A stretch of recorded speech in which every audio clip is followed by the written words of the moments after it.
Hello, everybody, and welcome to today's SMPTE Education webcast. I am your host, Joel Welch, SMPTE's Director of Education. Glad you could join us. We have a very technical session today.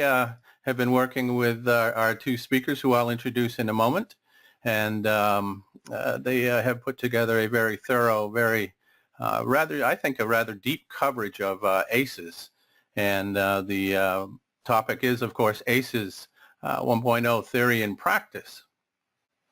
I do want to spend a little bit of time thanking our sponsors. Our sponsors for this webcast are AJA Video Systems, Blackmagic Design, and Livestream. Thank you to them. If you see any of these folks in your travels, please thank them for their support, because it is that support that allows us to bring SMPTE's education webcasts free of charge to SMPTE members. Our guests today are Walter Arrighetti and Francesco Giardiello, and I tried to pronounce them. I practiced them a little bit, and I'm sure I didn't get them right. But Walter, I believe you are speaking first, so without any further delay, the floor is yours. You should have control over the slides if you click on them. Thanks, Joel, and thanks for hosting this webcast and for pronouncing our names pretty good. So welcome, everybody. I will try to be as concise as possible, but we hope today with this SMPTE Education webcast to provide you with insight about ACES, whether you are never ever heard about that it's something related to color, or you do believe if ACES is just another fancy color space, or maybe you work with the pre-release versions of ACES, which is how we call all the versions prior to 1.0.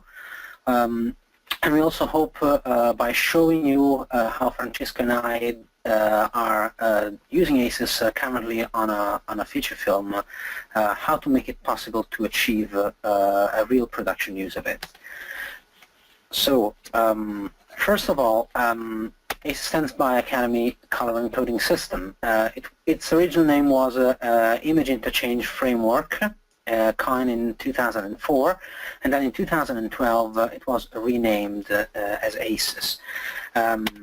The Academy has done in the past many times this effort to bring experts together, so both engineers, technicians, color scientists, and in this case also cinematographers and colorists, in an effort to create some technological advancement that can help the industry to progress further and to solve real problems that have been taunting the industry for a while.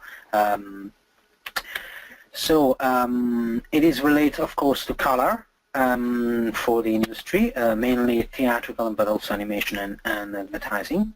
It is an interoperability system, so it mainly is mainly involved with color management in the data and above all in the metadata, which are the key part of bringing something together with less effort. And this is the most important thing. ACES is a system, or a better framework, so it is something that is not just a color space. It is a sort of procedures and suggestions and also core components that we will detail further, mainly due to interoperate systems in a workflow. As of today, there are around 100 theatrical and TV shows that have been produced with a partial or full ACES pipeline, and although it is more difficult to estimate, we think that it might be as well a number of commercials and documentaries.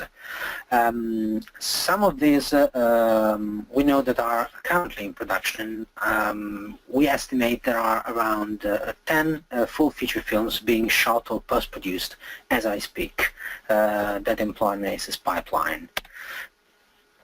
The core components of ACES are, of course, the color encodings, so the color space definitions, the color space transformations that define how to get into an output of an ACES pipeline, but also file format specifications, and the reference implementation, which is lots of software code and numerical tables for color information that are to be used as a reference. So if you are a developer that wants to create a product that is compatible with ACES, the reference implementation is for you.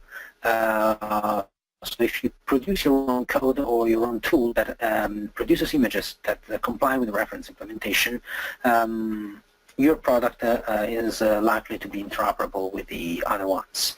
So it is not something for the end user, it is rather something for people who want to develop systems that work with ACES. Of course, there are also reference images that are royalty-free, and you can test them in your pipeline, and documentation and software implementation of that. You can find information about, you can find all the core components of ACES in several places over the internet. So there is the acescentral.com website, which is a sort of archive and at the same time forum, so people can register and either talk to experts or talk to each other and exchange ideas, code, and workflows, and information directly less directly related to ACES. SMT has helped the Academy a lot since the beginning to create some standards. So some documents you can find as SMT standards, either published or being published. The family of standards that relates to ACES is the ST2065. You can also find information on ACES and download the core components at the oscars.org website or on the GitHub software repository page. So ACES is a framework, and it entails the whole chain from image production, content production up to distribution and archival. So Francesco and I today will try to have you to give you an overview of all these aspects that follow the content from the day it is created or shot to the day it is completely distributed and archived.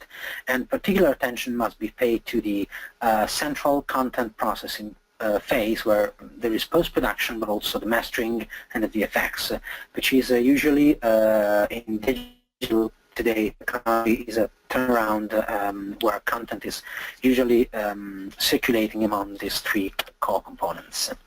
So we will try to give you the insight by first telling you the problem solved by ACES. So without further ado, I would pass the conversation to my colleague Francesco. Hello everyone, thank you, Walter. Let me thank again SMPTE for having us today. It's a great pleasure to take part of this panel, and thank you again, Walter, for sharing it with me. So before talking about ACES, I would like to make a small introduction about what I do for a living and what we do as a DAT and workflow supervisor all over the world. We basically find issues and try to solve them before they can actually affect your contents. So during my careers, I had the pleasure to work with great and talented cinematographers who, I have to say, are the greatest source of inspiration when it comes to find problems to solve. So my job on set and off set is to make sure that the cinematographers in a way has the right tools to create and judge their contents using digital cameras. And I'm quite sure you all know about how can be difficult. Now, after 10 years dealing with color pipelines, especially after these last 10 years dealing with color pipelines and different workflow all the time, in 2014, I had the chance to use ACES in its pre-release version, which was 0.7, on a project called PAN. which has been lighted. The cinematography was of Shams McGavory. Now, Pan has been one of the first feature movie that had a full ACES pipeline from set to post, and since that project I always been trying to use ACES on everything I did. Last year with John Madison we shot a movie called King Arthur, which is going to be released next March, and that has been using ACES in its official production release 1.0. Now the project, especially that project, which solved mostly all the issues we might have had on the pre-release of ACES, actually confirmed me how great are the benefits that ACES can give us, and especially managing our contents from set to post, which can be the most critical stage of a production. Now, as workflow supervisor, I also worked a lot with small projects, especially the many independent features films and TV shows that they've been shooting all around the world in the last years, especially companies like Netflix and Amazon, that they are spending local resources and trying to make the best of each country. Now, definitely a good example of a movie that has been shot and post-processed in ACES is the one that Walter was mentioning before. Is the one we just wrapped, basically, and it's a small independent production which we shot in Italy. But anyway, we're gonna talk about that project a bit later during this webcast. So for the time being, I would like to focus on the let's say my point of view, the on-set point of view, and how ACES can affect our job, and how it became extremely useful for the modern cinematography. So we have to take under consideration that when digital cinematography became a reality and we started producing movies with digital cameras, the camera sensor replaced the old concept of film stock. So nowadays a DP can choose from a bunch of different cameras in order to give a certain look to his project. However, unfortunately, we don't always choose cameras only for the sensor or the way how they produce pictures, but also for their physicality and their body, their size, their form factor, and the budget we have to get them. So sometimes DPs are forced to have different cameras for most of the, for various reasons. So when we end up having a different number of cameras, we shooting the same movie. Sometimes we're shooting also the same scene with different cameras, and if we do not have a proper color science in place, we might end up having real issues managing our content. As you can see from these stills, from this slide, it's actually pretty obvious how differently every camera can see the world. Now, this is, I'm sure it's a quite a well-known issue for every one of you, which is trying to create contents and most of the time has to, to deal with these issues.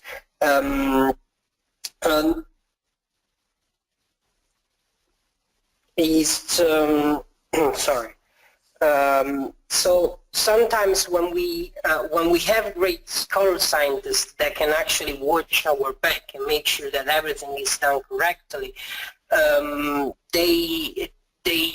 we can actually deal with all these different resources. But most of the time, color scientists are not, are not resources we have on set. Sometimes because we don't have the facility to actually use color science, because our project our post-production facility doesn't have one. So it's quite important to understand how useful ACES becomes, especially on these kind of projects where we don't have a great color science on watching our back. So what happened before, what happened in the last years is pretty obvious. When we had multiple sources, what we had to do is it was basically trying to match every input into a single core trying to match everyone with the source we actually chose. But not always this process is easy to do, and always this process is actually produce pictures that they can fulfill our aims. So ACES does that. ACES, the first thing that ACES does is actually eliminate any sort of differences when it comes to color science and when it comes to the way how different camera sources can see the world. I shot yesterday morning, I shot for this panel an example, and it has been, and this is one of the various examples we can actually provide, but this one has been done literally yesterday morning from Seamus McGarry. Yes, here it is. So here you can see how we had this project, and we actually had to choose to shoot a shot with a red camera, even if our main camera format was an Alexa. Now you can see, you know very well how difficult it can be to match those two cameras, and you can see from these stills how easily those two camera inputs can be merged together in the same scene. This is the same lens on the same camera, and no color correction has been applied to these two pictures. The only thing we did has been basically converting both red and Alexa to an ACES color space, and then applying an output device transform to 709, to Rec 709, and basically ACES did all the magic. Now it's very important to understand that this is not just something that is achievable by a color correction, but is very hard, especially when done on set, to make sure that your many camera inputs can actually match, and they can see the same way how we expecting them to do. This is probably the most important feature that ACES has, the most important problem that ACES solve, and this is possibly the one that the cinematographers most appreciate, especially when it comes on projects that have lots of units and a lot of cameras shooting all together. Wouter, I will pass the panel to you, and maybe we can talk later a bit more about what we did on our project in Italy to go a bit more into the specifics of how ACES works. Okay, thank you, Francesco. The second problem, in order to introduce the second kind of problem that is solved by ACES, I will just briefly recap for some of the listeners who might not be as thorough into the post-production industry. So when we do post-production in a movie, we generally start from a bunch of footage which comes, well, it used to come for 35mm as well, but it may come also from different cameras. So from all the things that Francesco told before.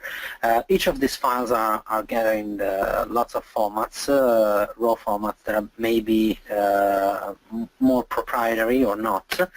And there is all processing that involves editing the film from an edit decision list or a similar way, doing some pre-processing to the footage, which might be, for example, noise management or grain management according to the fact that the film may be film or digital. And then there is the start of the real post-production phase, which might be very complicated by the fact that different vendors in different locations might be working at the same time.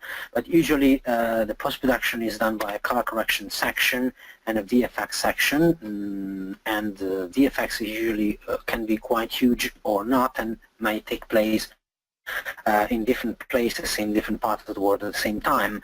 But usually there is a turnaround between footage exchange in VFX where they usually are not, there is no color correction baked in the footage usually in the VFX, and footage is exchanged in the timeline of the color correction as long as things are changed. And of course with digital times we get tyrant deadlines and timing, so it is very important to be efficient. And only then you do all the stuff that is related with mastering and finalization and versioning, which is another kind of issue.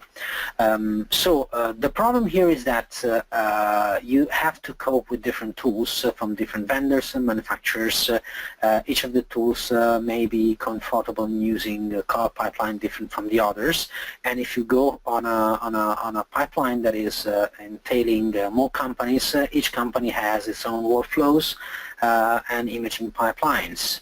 So it is really very difficult to have a consistent reproduction of color throughout, just if you think that different facilities may have different line monitors, and some facilities might have HDR monitors, some others SDR Gamma 2.4, some others SDR monitors Gamma 2.2. It's very complicated workflow. What ACES does is creating or suggesting a common pipeline that uses color spaces that have open and published characteristics and ways to exchange footage among them, but mostly ways to exchange footage that inputs in an ACES pipeline and goes throughout to an ACES pipeline. And of course we will detail that in a moment. The third problem is in the delivery phase. As you know, apart from digital cinema that has its own standard, which is an output referred colorimetry basically, every studio, broadcaster, streaming demand provider and advertising distributor, and also every film archive may have their own delivery or archival standards. The standards might be very similar to each other, but especially as regards color, they are not uniform. SMT has helped a lot lately with the digital cinema and the IMF standards, and these standards are being filled up more and more with colorimetries that are important to preserve and to exchange content among the facilities, and finally when you have to archive them for the future. ACES is being incorporated into the IMF standard, by the way. But you also need to be able to future-proof your content. So you need to be able to be sure that the color code values saved in files that will be restored 10, 20, 30 years from now do not need the use of complicated LUTs or procedure of calibration to device that will actually display the content, but when those devices or those spaces or those LUTs will not be as effective 10 years, 20 years from now as they are today. In order to make the interoperability as efficient as possible, the Academy has tailored a product partner, a group of product partners and a logo program that allows vendors to create products according to the specific the specific region of interest of their product, so cameras, color correctors, software for 3D, etc., etc. And this is a list of the current product partners that are currently in use, but of course more and more adding the pile. The program is done so that the tools are much as interoperable as possible, because of course ACES is vendor neutral. Of course the logo is there to provide some guarantee that the products are interoperable.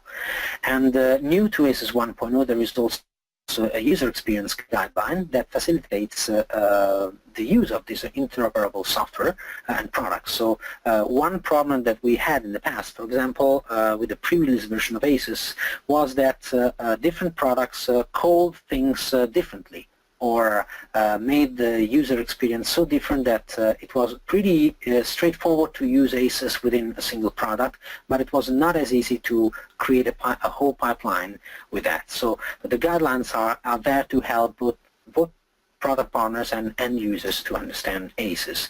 And in the slides you will see some codes in color yellow to refer to the Academy documents, and in blue color to refer to the SMT standard documents, where you can find those things. So the internal processing of ACES is done in a color space that is as wide as possible, and the choice of this color space is something that is not completely new. I mean, all ACES is based on the fact that you will use a centralized reference number of color spaces, which is not the most innovative part of a framework, because it is well known to the printing industry. For example, they've been doing for lots of years with the ICC profiles, for example. But of course, ACES is tailored to the value chain of content for media and entertainment. So if you want to enter the ACES color space, for example, for images that are shot on a camera or also generated by via CG, the images are processed using an input transform, which is any mathematical procedure that transforms another color imagery into the ACES color space, the ACES 2065 color space that I will be describing soon. There are procedures for camera vendors to create these input transforms, and camera vendors, if they want, can submit their IDTs to the Academy to be included in the next release of ACES, so that the IDTs are available for everyone that has the ACES pipeline integrated, or the camera vendors can provide their own software tools or SDKs to transform the footage into the ACES colorimetry, which doesn't mean to re-render the footage, because the IDTs can be, for example, represented by color lookup tables, or can be represented by a procedure into a software or a lockbox or a color corrector that does that correction online, even without the need to re-render raw footage.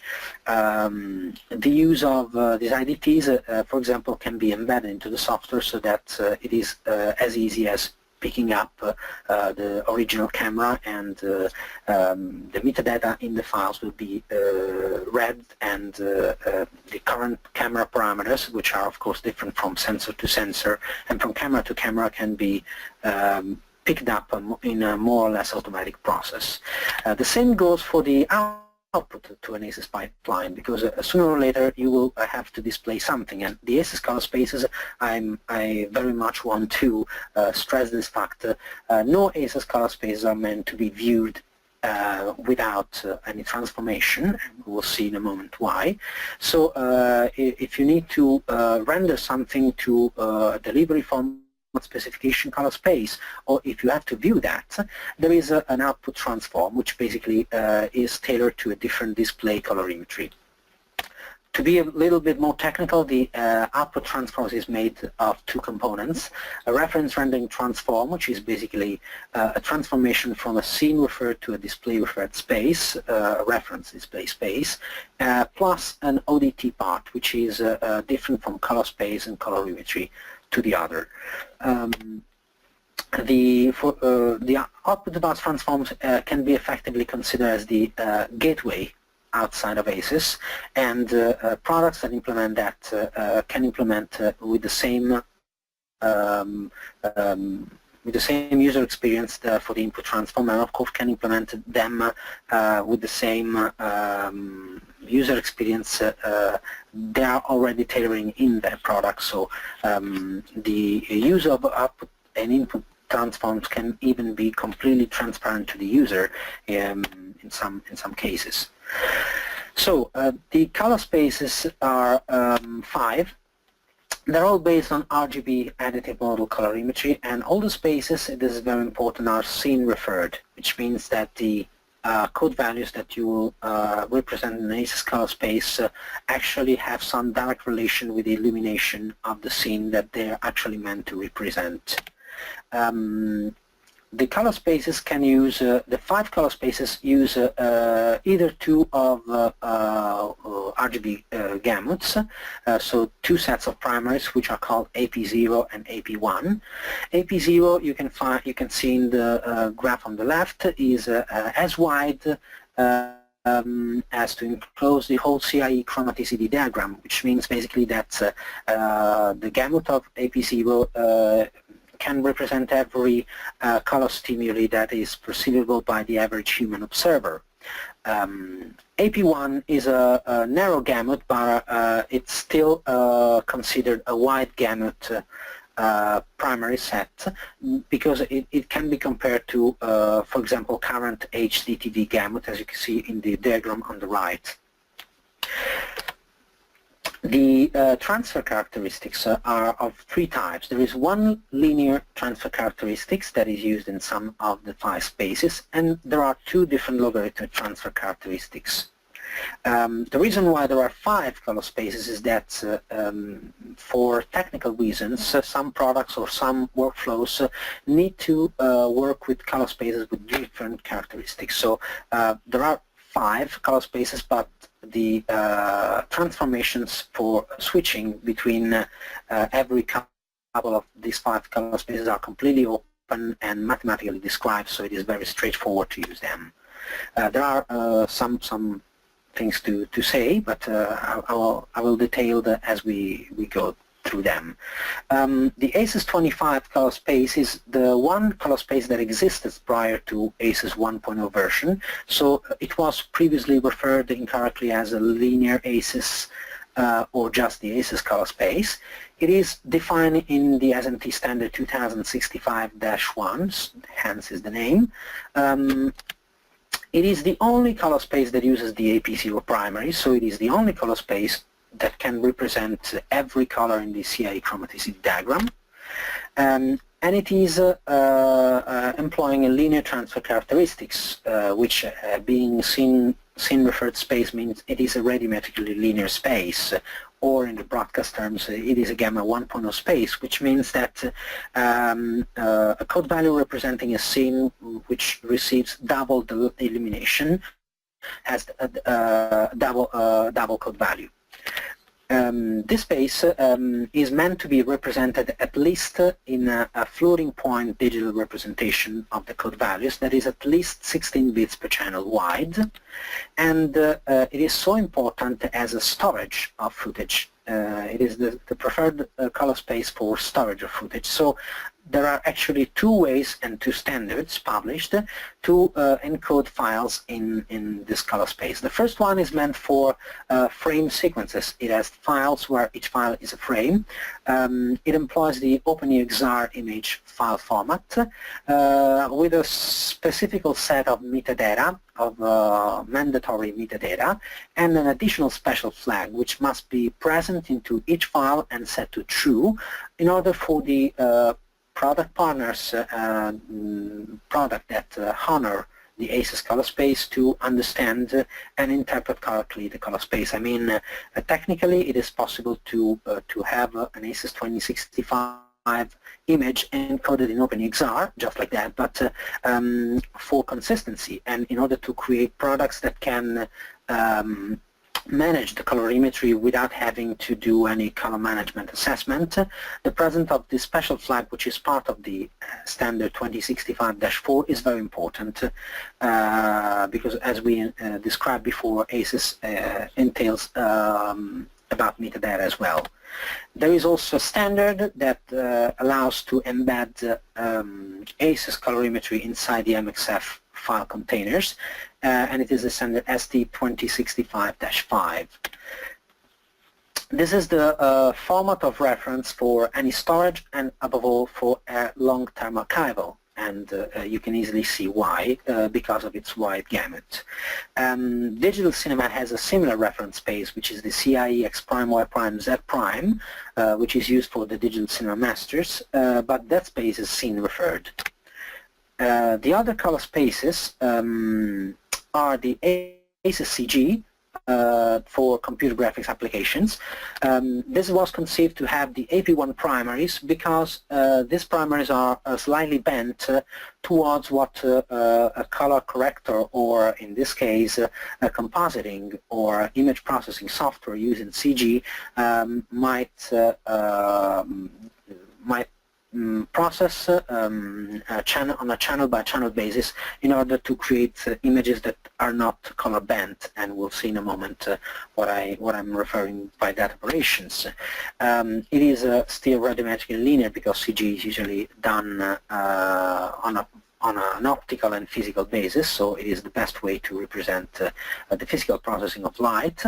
It still employs floating point arithmetics, and since it employs a slightly narrower gamut, if you convert it from 2065-1 to ACES CG, you might have some spaces with negative values, which are allowed by the code value range of the space, but you might need to be a little bit careful to manage the negative values because not all the products manage them in a clever way. So you must know how to properly handle them. This space is, by the specification, by design, conceived as a working-only space. So end users might not even know that this space is used if the product is capable of conceiving that enough. But as a matter of fact, lots of VFX facilities are using this space as a storage for images. For example, I know that MPC use ACES CG for storing into their internal file formats, but they also use other spaces as well. Similar to ACES CG, there is the ACES CC and the ACES CCT file space, color spaces. Sorry.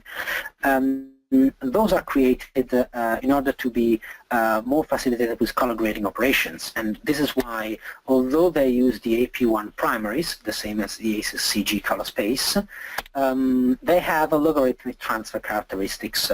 There are actually two transfer characteristics, one employed by ACES CC and one employed by ACES CCT, which has a higher tau that is better for reproducing the behavior of film look during color correction operations.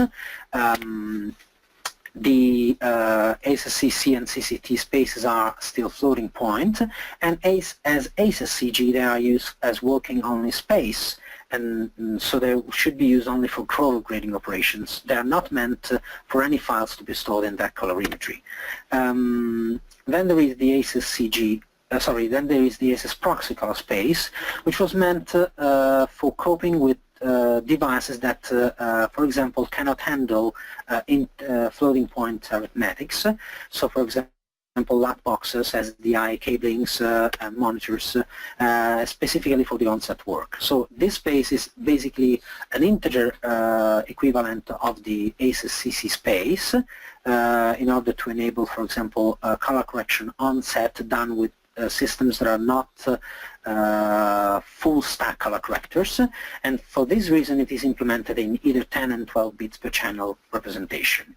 Another very important difference is that ACES proxy somewhat encodes video legal ranges. So you need to be fully aware that your tool will be working in a video legal space and not in a full space if you use ACES proxy. But the most important thing is that ACES proxy is in no way meant as a working color space. It is just meant for transport, as a transport color space, to transport the color, for example, via SDI cablings. So you might see some vendors using ACES CC or ACES CG renderings into files, but you should never have ACES proxy renderings into a file.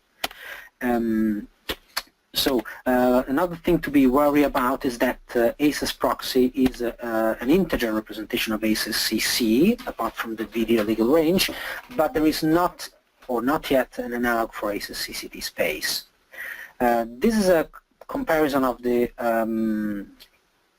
code values for the spaces, and if we take a 15 stops range in the black interval, you can see the code how the different code values and intervals are represented in the different color spaces. So I want to move faster. So the ACES pipeline should be pretty easy to understand at a bird's eye view.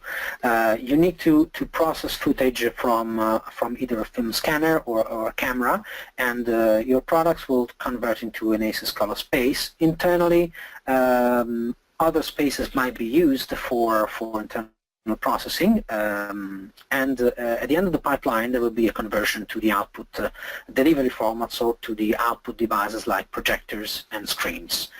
But what about creative operations? Because one of the main tasks is to channel the creative intent of cinematographers throughout all the pipeline.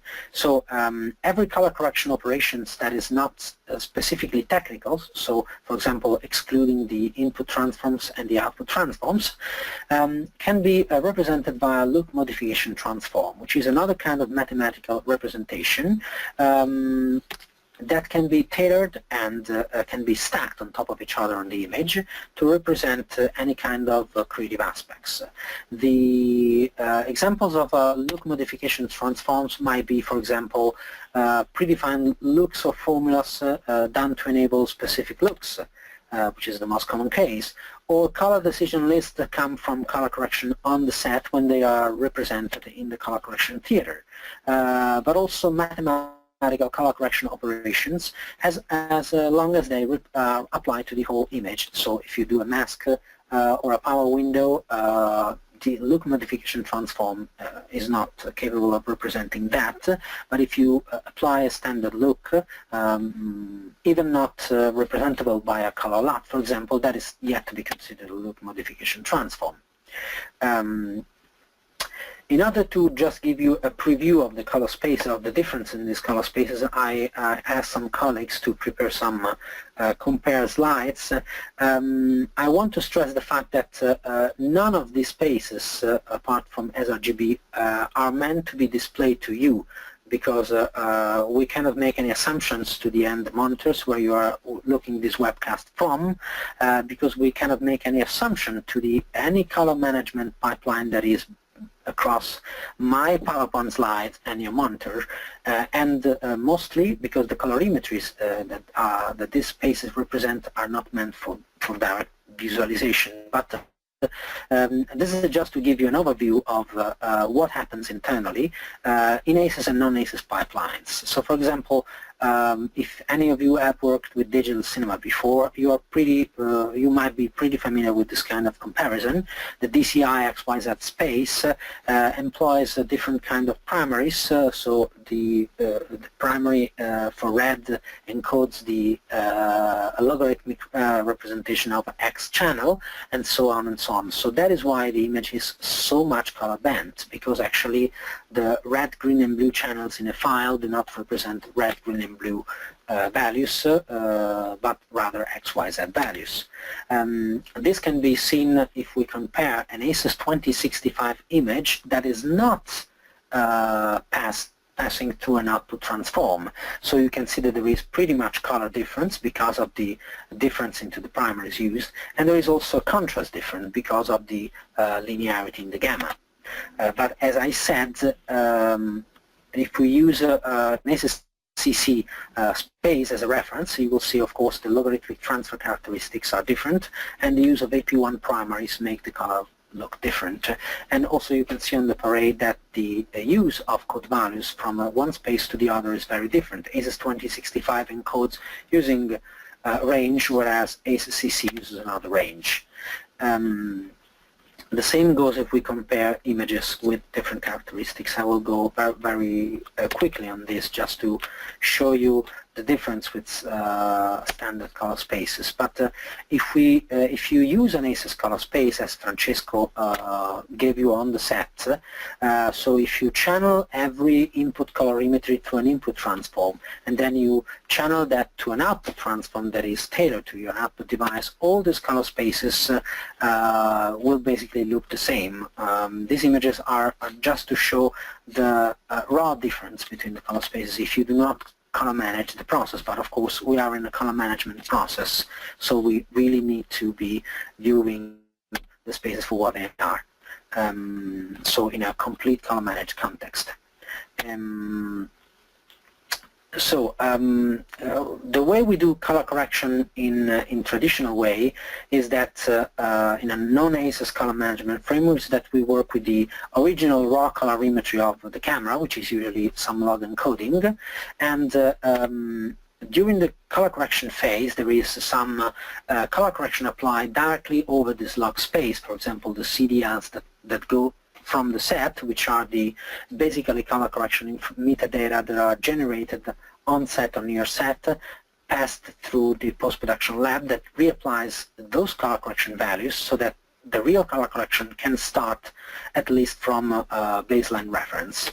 All the color correction operations is done in these logarithmic spaces, and in order to view the content to the projector or the display reference, or even in order to render the image before the output, a viewing LUT or a render LUT is applied, the LUT being a numerical approximation of color transformations.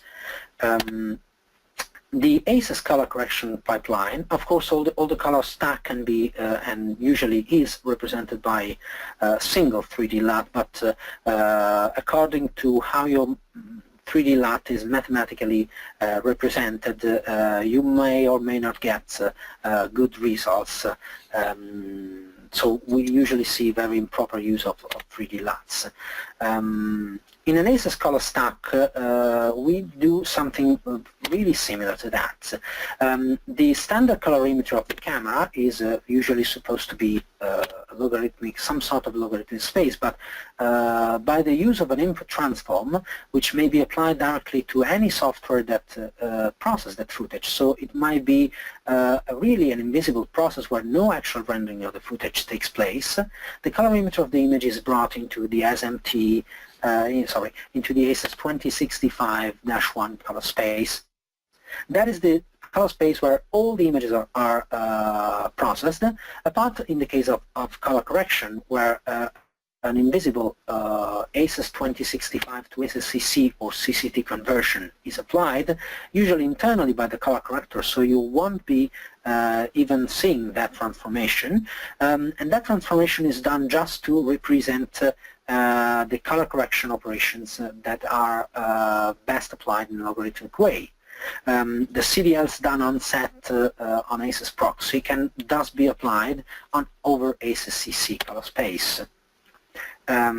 All the creative color manipulations can be done in this context via the use of look modification transforms, so for example for creative manipulation of the footage, and then you finally apply the output device transform and so you get the final result to the image that is displayed. The output transform is to be applied both for viewing and for rendering in case you need to render in a file that is not an ASUS pipeline, for example for a delivery master. Then I want to yes, this concludes the theoretical part, and for the practical one, we will show you how we apply this workflow to the current feature film that Francesco told before, and principal photography has just finished. So I will switch the words to him, so he will detail the first part of the workflow. Thank you, Walter. Thank you again. So, talking about a real project, Walter, if you can skip to the next slide, please. Talking about a real project, this is the workflow we had on that independent Italian feature film that we mentioned earlier. So as you can see, he had many camera inputs. To be more specific, we had a Red Dragon, an iPhone, an Alexa XT, and a GoPro. Now, the cameraman chose the Alexa XT for this project as his main camera source, and but anyway, as any modern action movie, the feature we just finished, it was just wrapped, has 3 action scenes which forced the guys on set to use a GoPro. Then, for instance, we had a drone, for which we used the Red Dragon, and in the movie we have a Skype call, which obviously for which we used the iPhone in order to provide a realistic kind of effect to see. Now, of course, if it was up to the DP, we could have shot the entire movie on Alexa, but the actors on set weren't really fancy to carry Alexa XT on a body rig running around the sets. So this is actually, I have to say, is the classic. It's a classic situation where we have been forced to use different cameras for some logistics reason, but also, as per the iPhone, we also had some artistic choices that lead us on using different cameras than the Alexa. So I want to stress the fact once again that this setup is not really different from any other project I have been done. So really a 200 million budget movie or a 25 million budget movie doesn't really have different needs nowadays. They all being shot with the same cameras. They all gonna be shot with the same kind of techniques, and obviously that makes ACES even more useful again for even small productions, because it's not just designed for big serious jobs.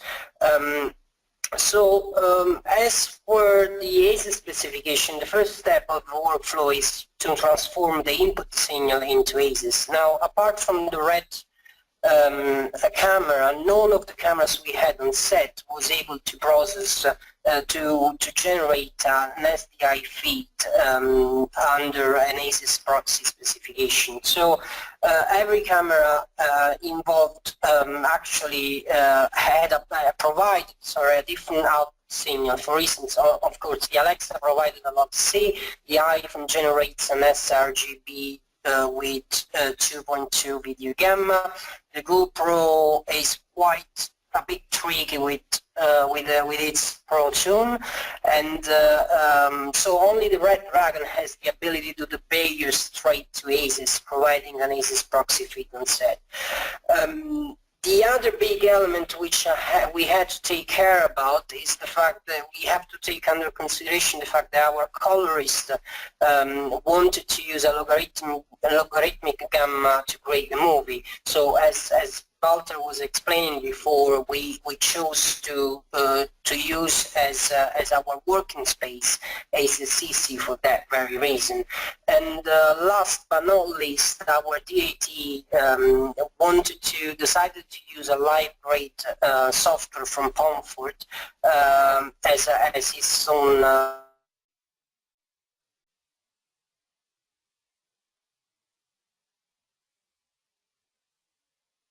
design the pipeline we already say that none of the camera apart the red can output ACES proxy. So also due to the fact that LiveGrid can now concatenate multiple 3D LUTs and 1D LUT into a single chain without the need to render every single stage into a real SDI output, we decided to use ACES-CC as working color space on set as well, which is quite unusual because the books will say to use ACES proxy. Now the DAT, the reason why we decided to use ACES-CC on set as well is because the DAT actually never needed to see the ACES-CC color space. So it actually worked only as a mathematical process within the pipeline, the on-set pipeline, as Walter was mentioning. Basically it is through a combination of 1D and 3D LUTs, by clipping the negative values that ACES-CC might have generated, we baked the IDT along with the an ACES to an ACES-CC transform into a single input LUT. After the LUT in the chain, within the software, our DAT designed the ACS CDL under a direct input of the director and cinematographer and the cinematographer on set. So the CDL were designed on top of the ACES-CC logarithmic gamma. And after the CDL, we applied into another chain, another set of LUTs that transformed the ACES-CC RGB values back to ACES linear, and then after that we applied our output transforms, which, as Walter was saying, is a combination of RRT and ODT, which brought our picture into a Rec. 709 monitor. So basically, in a few words, the DAT had a set of input transform according with the camera format it was using, and only one set of output transforms which never changed throughout the entire show. So, however, all the LUTs interpolation have been, as we were saying, have been done internally at the LiveGrid software, and only at the end of the chain, LiveGrid actually generates a single LUT that sends to the LUT boxes, and the picture gets finally processed from its input format to Rec. 709, which goes into an SDI feed that goes straight into a calibrated TV Logic grade 1 monitor, which we haven't set. As mentioned, we also wanted to grade all the footage with using an ACES pipeline for the dailies. So near set we had a DaVinci full station from where our data wrangler has been generating dailies using an Avid TNX 120 compression, and with DaVinci we basically reproduced the same data. We've basically been using the same ACES color space. In fact, ACES, when one wants to use ACES with DaVinci, DaVinci automatically goes to ACES-CC working color space. So basically the CDL we previously generated on set through LiveGrid automatically got imported into our to our footage and generating basically the desired look. This way we made sure that the desired look was consistent all the way to from set to post.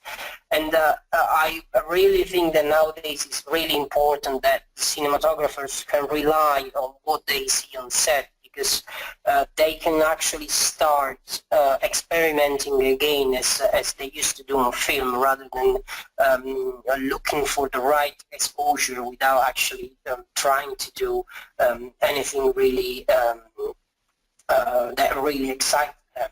So after generating the dailies, CDL were saved into a cloud drive that has been shared with Walter and his team in the post-production house, and the raw data were saved onto the two sets of LTO6, which basically brings us to the post-production workflow, which obviously started right after the first week of shooting, because this is something we didn't say. This is a VFX, a heavily VFX shoot, and twice a week the LTO we generated on set left the production office and got sent to our lab room to actually Walter and his team at Frame by Frame. Now, Frame by Frame is a beautiful post-production house that recently acquired a Baselight color grading suite. And Christian Gazzi is a main and talented colorist that pushed a lot to release this pipeline done for this project. He actually helped us a lot, and I believe he proved that with a bit of courage, anything is possible, even for small projects like this one.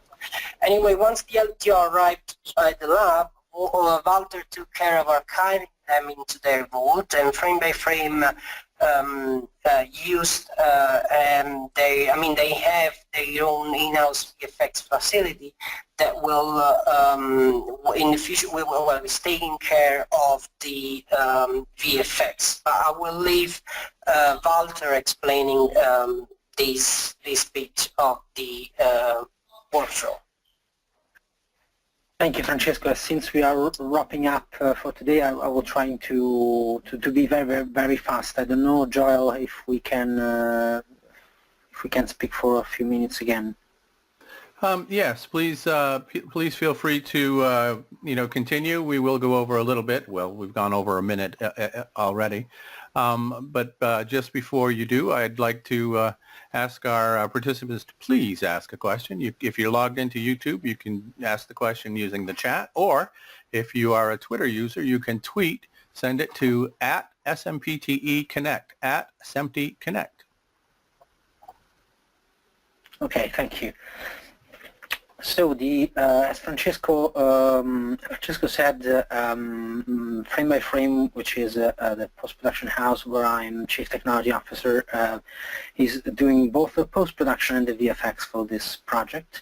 And basically what we did with the Filmlight Baselight systems, we actually have a couple of systems linked together that they are capable of sharing footage via SAN, but also they are capable of talking to each other, and each of the two systems is capable of having a look at the projects of the other system. So they are really one system with two grading updates, with two grading bases. So what we did is to do the post-production is to import the footage that is coming originally from the sets, or retrieving from the LTO6 tapes that were done on sets the original footage. So, for example, the ARRI raw files for the Alexa, and we get the CDLs that we download from the Francesco's team's cloud drive, and the editorial information that comes from the editing team is a file that contains all the information, including the CDLs, available for the Baselight system to reconstruct the timeline from the editorial and automatically apply the CDLs. Baselight works internally in ACES 2065-1, but whenever CDLs are applied and whenever every color correction operations is done, it internally works by doing a mathematical conversion to ACES CC, and then comes back to ACES 2065. The station we have in the DI theater applies an output transform to the P3 color space, which is used in the theater, whereas the system we have on the reference monitor does an output in Rec 709.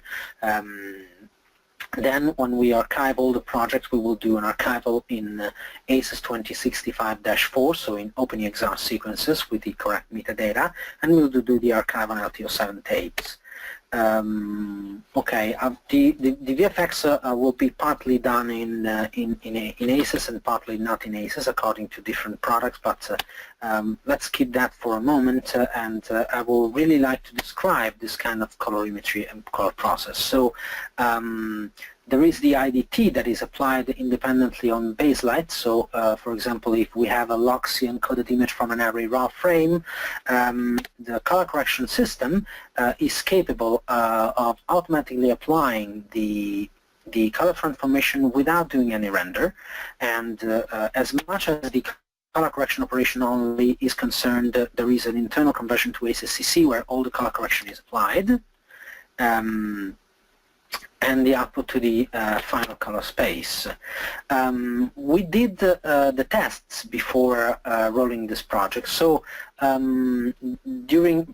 before principal photography started, and this is the part that I believe is interesting for anyone wanting to experiment, I will just briefly recap the kind of tests that Francesco's teams and my team did in order to ascertain the pipeline. So first of all the monitors that were used on the set and in the VFX house were calibrated so that we were exactly sure that the physical reproduction characteristics of the monitors were the same. After that, I asked Francesco's team to produce during the photography tests some reference frames in ARRI RAW, and then Francesco's team reproduced its own color pipeline, the one that Francesco described before, so the one with the color correction systems on set, and produced ACES 2065 frames with and without the CDLs baked in. We acquired these two files, and I also asked Francesco to render some DPX frames in the Rec 709 color space with and without the CDLs baked in.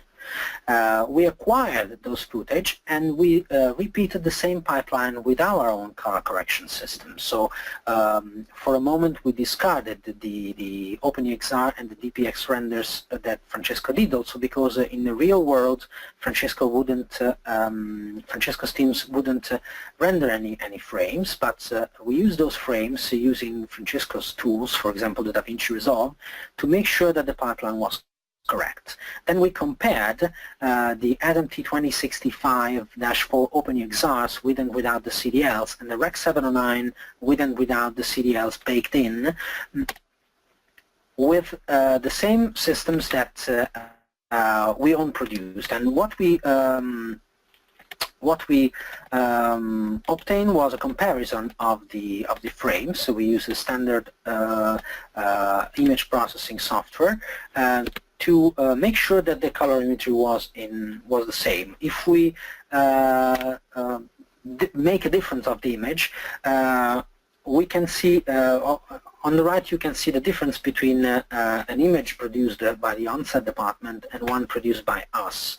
There are some differences, but the first difference that we see are not in color. As you can see, the image is pretty much neutral, but it was simply due to the fact that initially we used two different debayering algorithms for the ARRI RAW files. So there were differences in the high contrast regions, like the hairs, just due to the different debayering algorithms. But the debayering algorithm we used is only used by the post-production department, and if we switch to an image where even the debayer is the same, we completely had a really black image that was code value exact. So we were sure that we were applying the right transformations. For the tests in the VFX, we did the same thing, doing a compositing using different images and doing a nuke system that allowed us to compare the image. But I really want to spend very few minutes to tell you some innovations in ACES 1.0 that were not present in the previous releases, and not all the tools are yet currently supporting them but they're really important innovations specifically for the transport of color metadata. The first one is the ACES clip, which is a clip-level metadata descriptor, sidecar file written in XML language that is meant to be sided to every kind of footage, be it either an ACES 2065-4 sequence of the XR frames, or maybe a raw footage that has not yet been color processed.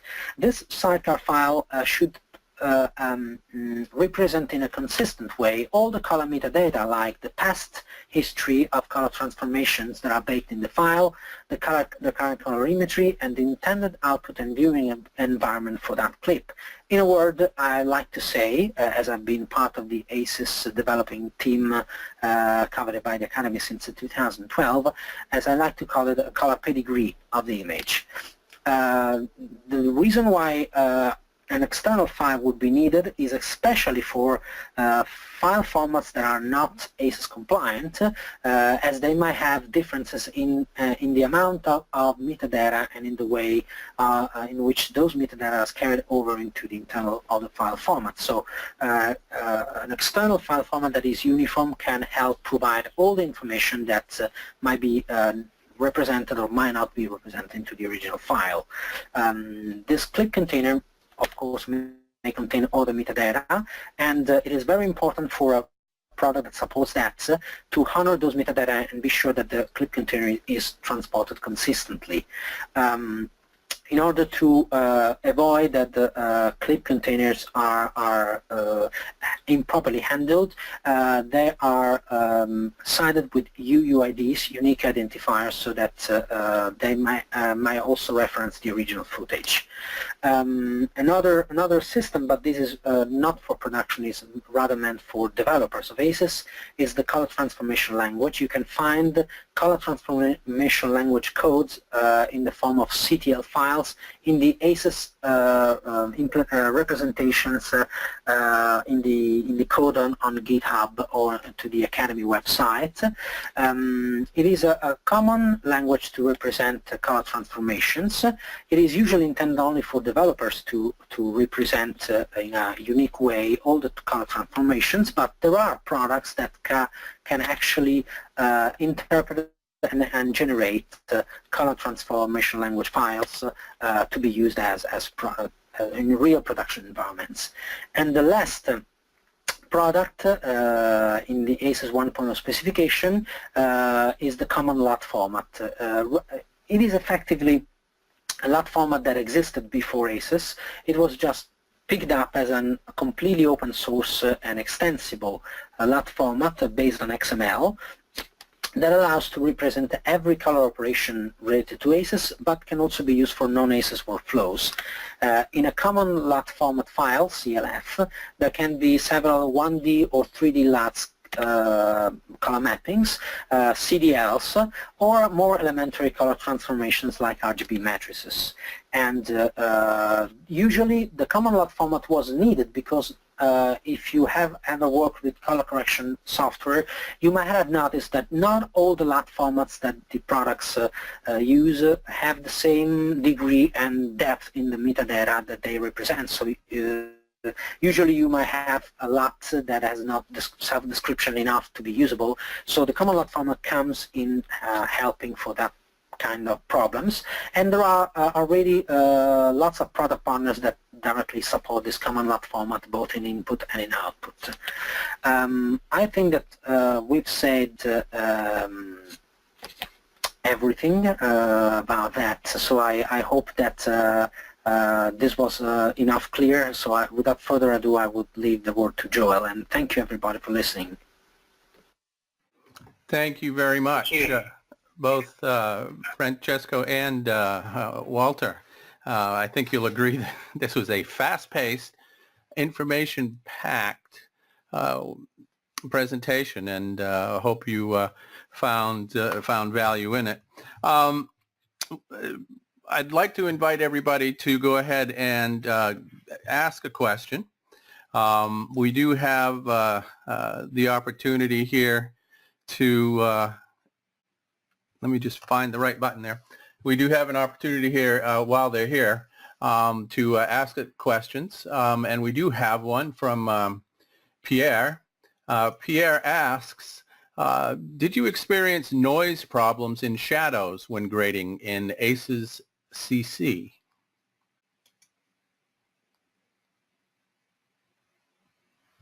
Maybe, I mean, from the onset point of view, yes, we did, and I think it's part of the of what you've got to get when you actually compressing the 16-bit values into 10-bit integer values. But luckily we had, as we said, we had DaVinci near set, so every time we noticed too much noise on the picture, we had to bring the footage into DaVinci and using the full ACES CC gamma and the full the floating point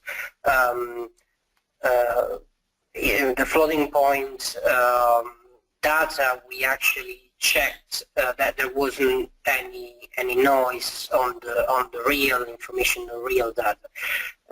I'm not sure about post-production. I think Walter might help us with that, but that was my experience on set. Yeah, we did notice a bit more noise than we actually had from, I don't know, log C pipelines, but not really, not really that much to be really worried. And every time we actually had issues with noise, we went to DaVinci and checked it there. Yes, on the post-production side, you need to be aware that ACES conversion does not generate noise by itself.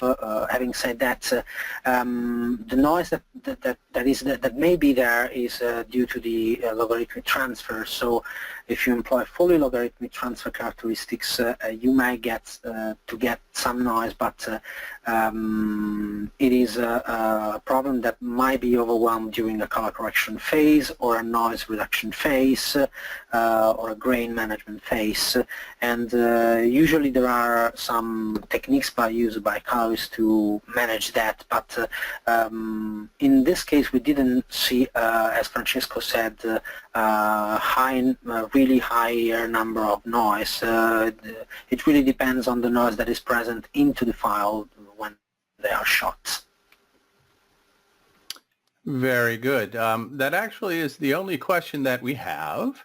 And I would like to thank you, Walter, and thank you, Francesco, for presenting today. As I said, very full of very deep information, I think, and very fast-paced. So thank you for that. I'd like to thank our guests as well.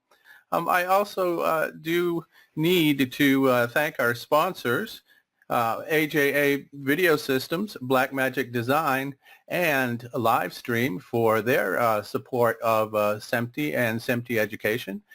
Their support does allow us to bring SMPTE Education webcasts to SMPTE members free of charge. With that, we shall call it a day. And again, thank you, Walter. Thank you, Francesco. Thank you to our guests. Take care, safe travels, and we'll see you next time.